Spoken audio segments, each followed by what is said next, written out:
ఈరోజు మనం ఒక చాలా పురాతనమైన కాని ఎప్పటికీ కొత్తగా అనిపించే సంభాషణను లోతుగా పరిశీలించబోతున్నాం. అవును. కొన్ని వేల సంవత్సరాల క్రితం జరిగిన ఒక చర్చ ఇది. ఊహించుకోండి, కోసల దేశంలోని సాలా అనే ఒక బ్రాహ్మణ గ్రామానికి గౌతముడు ఆయన భిక్షువుల సంఘంతో కలిసి వచ్చారు. ఆ గ్రామస్థులు అంటే మనలాంటి సాధారణ గృహస్థులు ఆయన దగ్గరికి వచ్చి ఒక ప్రశ్న అడిగారు. ఒకే ఒక్క ప్రశ్న, కాని చాలా ప్రాథమికమైన ప్రశ్న. మహాశయ, మనలో కొందరు చనిపోయాక దుర్గతికి, నరకానికి వెళ్తారని అంటారు. మరికొందరు సుగతికి, స్వర్గానికి వెళ్తారని అంటారు. అసలు ఎందుకిలా జరుగుతుంది? అవును, ఈ తేడాకు కారణమేమిటి అని. ఇది మనందర్నీ ఎప్పుడో ఒకప్పుడు తొలిచేసే ప్రశ్నే గదా. నిజమే. దీనికి గౌతముడు ఇచ్చిన సమాధానంలో ఒక ప్రత్యేకత ఉంది. చాలా సింపుల్గా మొదలవుతుంది, కాని దాని నిర్మాణం, దాని లోతు మనల్ని ఆశ్చర్యపరుస్తుంది. అసలు ఆయన ఏం చెప్పారో వివరంగా చూద్దాం. ఆయన ప్రారంభ సమాధానం చాలా సూటిగా ఒక సూత్రంలా ఉంది. ఏమని? అధర్మ ప్రవర్తన అంటే ధర్మానికి విరుద్ధమైన నడవడిక దుర్గతికి దారితీస్తుంది. అలాగే ధర్మబద్ధమైన ప్రవర్తన, అది సుగతికి దారితీస్తుంది. అంతే. అది వినడానికి చాలా సరళంగా ఉంది. మంచి చేస్తే మంచి జరుగుతుంది, చెడు చేస్తే చెడు జరుగుతుంది అన్నట్టు. బహుశా ఆ గ్రామస్తులు కూడా అలాగే అనిపించుంటుంది. సరిగ్గా అదే జరిగింది. మీరు చెప్పింది మాకు క్లుప్తంగా ఉంది, దయచేసి వివరంగా చెప్పండి అని వారు కోరారు. ఆ వివరణే ఈ చర్చకు గుండెకాయ అన్నమాట. అవును. గౌతముడు ప్రవర్తనను 10 రకాలుగా 3 విభాగాలుగా విభజించి వివరించారు. ఈ వర్గీకరణ చాలా స్పష్టంగా, ఆచరణాత్మకంగా ఉంటుంది. ఆ 3 విభాగాలు శారీరక, వాచిక మరియు మానసిక. అంటే స్థూలం నుండి సూక్ష్మానికి వెళ్తున్నట్టు. ఖచ్చితంగా. మొదట మన చర్యలతో మొదలుపెట్టారు. సరే, ముందుగా ఆ శారీరక అధర్మ ప్రవర్తనలు ఏమిటో చూద్దాం. శారీరక అధర్మాలు 3. మొదటిది ప్రాణులను హింసించడం. కేవలం చంపడమనేనా? కాదు, దాని వెనుక ఉన్న ఉద్దేశ్యాన్ని కూడా ఆయన స్పష్టంగా చెప్పారు. క్రూరంగా, రక్తం చిందిస్తూ, జీవుల పట్ల ఏమాత్రం దయ లేకుండా ఉండటం. ఓహ్, అంటే ఉద్దేశ్యం కూడా ముఖ్యమే. ఇక రెండవది ఇవ్వని దానిని తీసుకోవడం. అంటే సహజ మాటల్లో చెప్పాలంటే దొంగతనం. గ్రామంలో అయినా, అడవిలో అయినా ఇతరులకు చెందిన వస్తువులను వారి అనుమతి లేకుండా తీసుకోవడం. మూడోది కొంచెం సున్నితమైన విషయం అనుకుంటా. అవును. మూడవది లైంగిక దుష్ప్రవర్తన. దీనికి కూడా చాలా నిర్దిష్టమైన నిర్వచనమిచ్చారు. ఎలాంటిది? తల్లిదండ్రులు, సోదరులు, బంధువులు, భర్త లేదా సమాజ నియమాల ద్వారా రక్షించబడుతున్న స్త్రీలతో, నిశ్చితార్థం అయినవారితో సంబంధం పెట్టుకోవడం. అంటే ఇక్కడ నమ్మకాన్ని వమ్ము చేయడం ప్రధాన అంశం. అర్థమైంది. మరి వీటికి విరుగుడుగా ధర్మబద్ధమైన శారీరక ప్రవర్తనలు ఎలా ఉంటాయి? కేవలం వీటిని చేయకుండా ఉండటమేనా? అది మంచి ప్రశ్న. ఇది కేవలం నిష్క్రియాత్మకమైనది కాదు.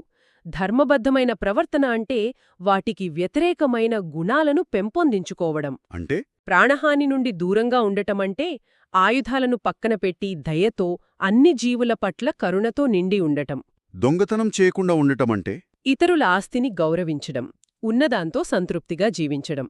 లైంగిక దుష్ప్రవర్తనకు దూరంగా ఉండటమంటే ఇంద్రియ నిగ్రహాన్ని పాటించడం.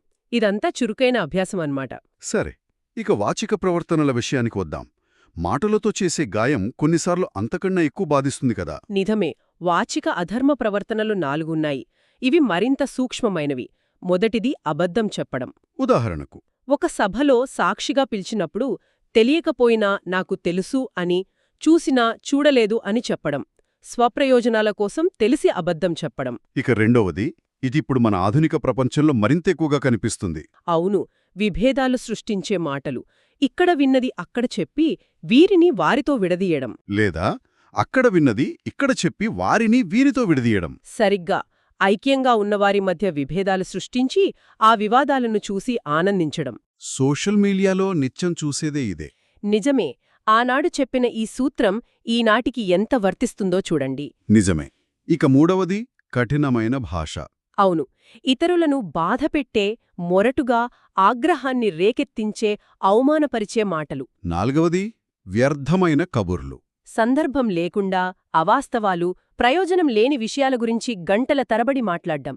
సమయం వృధా. మరి వీటికి విరుగుడుగా ధర్మబద్ధమైన వాచిక ప్రవర్తన ఎలా ఉండాలి? ఖచ్చితంగా. వీటికి వ్యతిరేకంగా కాని ఎంత అందంగా వివరించారో చూడండి. చెప్పండి. అబద్ధాలకు బదులుగా సత్యానికి కట్టుబడి ఉండటం, విభేదాలు సృష్టించే బదులు విడిపోయిన వారిని తిరిగి కలిపే స్నేహాన్ని పెంచే మాటలు మాట్లాడటం, ఆ, కఠినమైన మాటలకు బదులుగా సున్నితంగా, వినడానికి ఇంపైన, హృదయాన్ని హత్తుకునే మాటలు మాట్లాడటం, మరి వ్యర్థమైన కబుర్లకు బదులుగా సరైన సమయంలో వాస్తవమైన, ప్రయోజనకరమైన, ధర్మబద్ధమైన విషయాలు మాట్లాడటం, మన మాటలు ఇతరులకు మేలు చేసేలా ఉండాలి అన్నమాట. ఇక్కడే ఇది మరింత ఆసక్తికరంగా, లోతుగా మారుతోంది. మనం ఇప్పుడు మనస్సులోకి ప్రవేశిస్తున్నాం. శారీరక, వాచిక చర్యలు ఇతరులకు కనిపిస్తాయి. కాని మానసిక ప్రవర్తనలు, అవి పూర్తిగా మన లోపల జరిగేవి. ఎవరికీ తెలియనివి. అధర్మ మానసిక ప్రవర్తనలు 3. మొదటిది అత్యాశ లేదా దురాశ. ఇతరుల ఆస్తిని చూసి అది నాదైతే బాగుండు అని కోరుకోవడం. సరిగ్గా. ఇక రెండవది దుర్బుద్ధి. అంటే ఇతరుల పట్ల ద్వేషపూరిత ఆలోచనలు.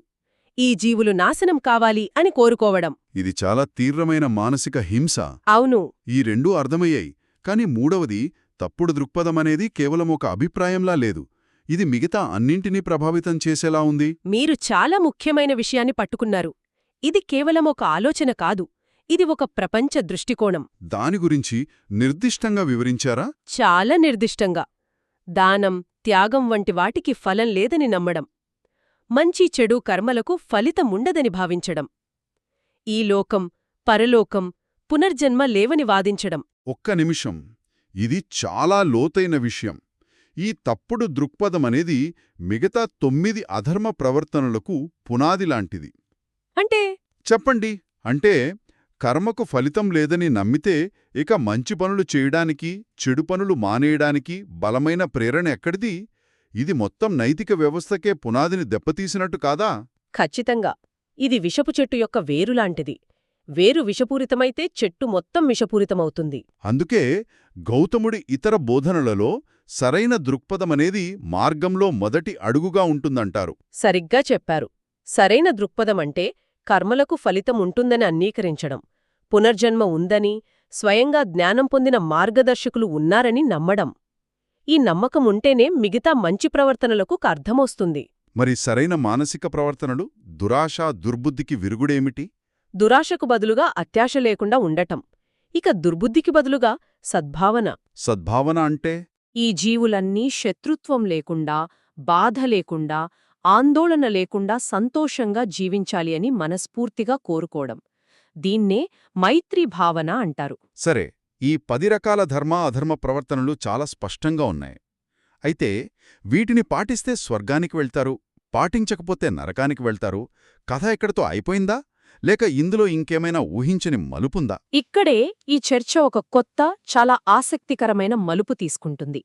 ఇది కేవలం స్వర్గనరకాల గురించి కాదు. మరి దేని గురించి? ధర్మబద్ధమైన ప్రవర్తనను స్థిరంగా పాటించే వ్యక్తి మనసు శుద్ధి చెంది శక్తివంతంగా మారుతుందని గౌతముడు వివరిస్తారు. అలాంటి శక్తివంతమైన మనస్సుతో ఒక వ్యక్తి తన తదుపరి జన్మ ఎలా ఉండాలని బలంగా ఆకాంక్షిస్తే అది నెరవేరే అవకాశం ఉందని ఈ సూత్రం స్పష్టంగా చెబుతుంది. ఒక్క నిమిషం. ఇది నమ్మశక్యంగా లేదు. అంటే మనం చేసే మంచి పనుల వల్ల వచ్చిన పుణ్యం ఒక రకమైన శక్తిలా పనిచేస్తుందన్నమాట. ఆ శక్తితో మనకు నచ్చిన భవిష్యత్ జీవితాన్ని ఎంచుకోవచ్చా? అవునా? ఈ మూలం ప్రకారం ఇది పూర్తిగా సాధ్యమే. ఎందుకంటే వారి ధర్మబద్ధమైన ప్రవర్తన వారి మనస్సుకు అంతటి శక్తిని, స్వచ్ఛతను ఇస్తుంది. ఉదాహరణకు, ఒక వ్యక్తి మరణానంతరం నేను ధనవంతులైన గొప్ప క్షత్రియుల కుటుంబంలో పుట్టాలి అనిగాని, గొప్ప బ్రాహ్మణుల కుటుంబంలో పుట్టాలి అనిగాని కోరుకుంటే అది సాధ్యమవుతుంది. కేవలం మానవలోకంలోనేనా, లేక ఇతర లోకాల్లా కూడానా? ఇతర లోకాలలో కూడా.